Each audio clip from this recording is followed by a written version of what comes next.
Hey there people, Lenny Rudo here from FishTalk magazine, and today we are going to talk about the Suzuki DF300AP. I've been running this motor for several years now. It's been about 2.5 years. I put over 600 hours on it. I told you when I originally got it that after we had some real use under the belt, we'd come back and do a long-term test review. 600 hours, the average recreational boater tends to put around 60 hours a year on their motor, so that's about, pushing a decade of use. And obviously, I'm not out on it right now because it's freezing cold outside. In fact, yesterday, I actually went ice fishing. I got all the tip-ups out, went out to the frozen lake and drilled some holes. Had zero luck, and I can't wait for spring to come when I can crank that boat up again and get it out on the water. But with weather like this, we do have the opportunity to talk about the motor. So let's get to it.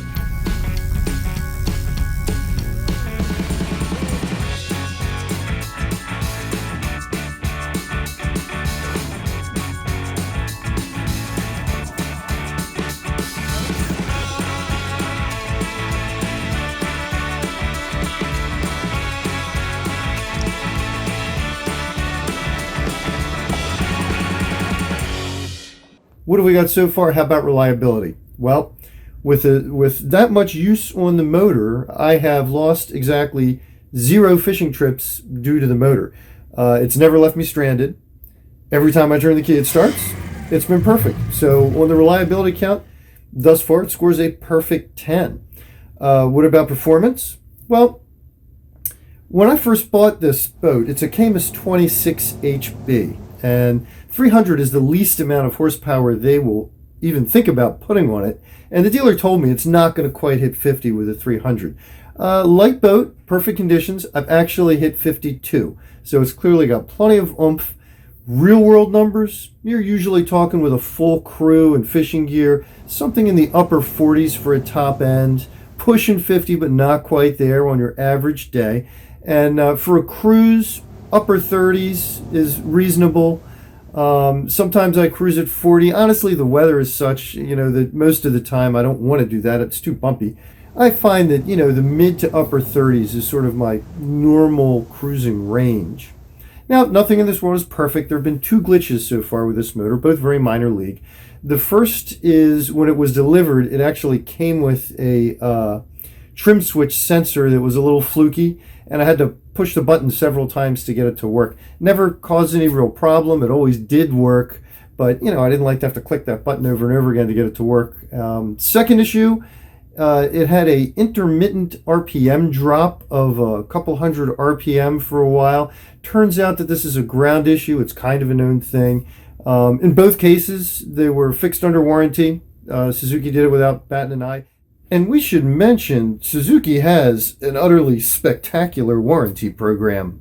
Right now, they're offering 7 years. Now, the manufacturers are always kind of jiggling those warranties and offering special deals and this and that and the other thing. So, if you watch this down the road, it might be different. But 7 years on an Outboard, that's a pretty extraordinary warranty. They clearly believe in their products and stand behind them. You got to love it. There are a couple unexpected perks that I really love about this motor. The first is the auto trim. And I got to tell you, I'm normally like kind of a trim freak. I like to play with it, bump it up, take it down, find that really sweet spot where the boat's running just right. It can make a big difference. And when I first got this boat, I thought to myself, well, I'm going to turn that off and leave it off. What happened was I did that at first, and then one day I turned it on by accident and discovered it's pretty dang amazing. In fact, it trims the boat better than I can. After leaving it on for a while, then turning it off again, then turning it on again, I leave it on now. The computer brain of that thing can simply do a better job at trimming that motor than I can. And it's particularly nice because if you do a lot of trimming for yourself, I'm sure you've encountered the situation where you trim it up to get that, perfect running angle and the best efficiency. And then you get where you're going, you stop, you go fishing for an hour or two, you forget the motor's trimmed up, and then you hit the throttle and take off again, and you wind up the RPM and go, oh yeah, I forgot to trim it down. Well, that doesn't happen with the auto trim. It takes itself down every time before you crank it up. So it's actually a really cool feature that I didn't even expect to like. Another one is the precision controls. Now, I did expect to like this one, and I really do. If you've been living with cables and manual shifting, you're going to absolutely love it. You'll never again have to worry about the throttle wandering when you're running. You don't have to worry about grinding gears. You don't have that slamming jolt going into gear. Fly-by-wire, you know, when it was first introduced years and years ago, many of the old timers were like, "Oh, I'm not gonna have that on my boat." I got to tell you, I've had cables up until this boat. This is just vastly superior. End of story. What about economy? Well, we got to put a couple cautions in here talking about economy, because first off, the boat's got as much to do with it as a motor does, and second off, all the modern outboards in this class, honestly, they're pretty darn similar when it comes to economy. Some might be a teeny bit better than others in specific situations. And, you know, even yet, you're talking about tenths of a mile to the gallon. You know, if you can measure that much of a difference regularly, that would be a rather extreme difference in this day and age. So, I'm perfectly comfortable with the economy. I don't think anyone's going to be significantly better, or for that matter, significantly worse. But there is one item that's come up that really does show a difference, and that is sound levels. Now, today's modern four-strokes are a major blessing. For any of us who grew up with these blapping, burping, vibrating two-strokes, a modern four-stroke is like a godsend, right? It's just the greatest thing since sliced bread. That's true of pretty much all of them across the board. A few exceptions, but pretty much. In this particular case, you start up the DF300AP. It barely makes any noise at idle. I mean, the loudest thing you hear is the telltale spitting out and hitting the water. Again, true of many, many modern four-strokes. Here's the difference, and I didn't even really notice this myself. I had a lot of people out on the boat. I take out a lot of different folks out on my boat.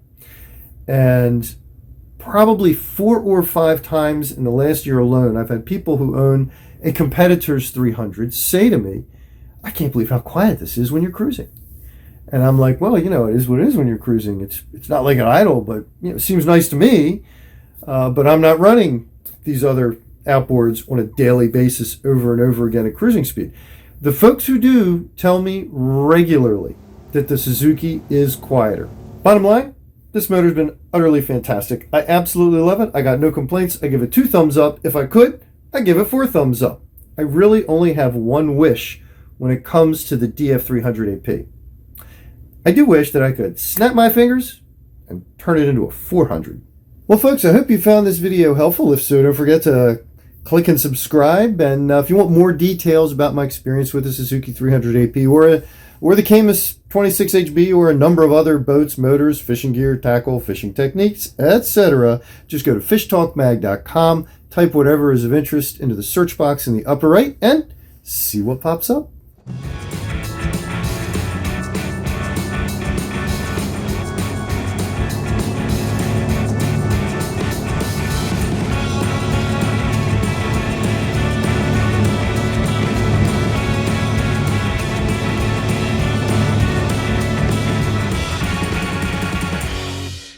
Don't miss another cool FishTalk video. Click below to subscribe.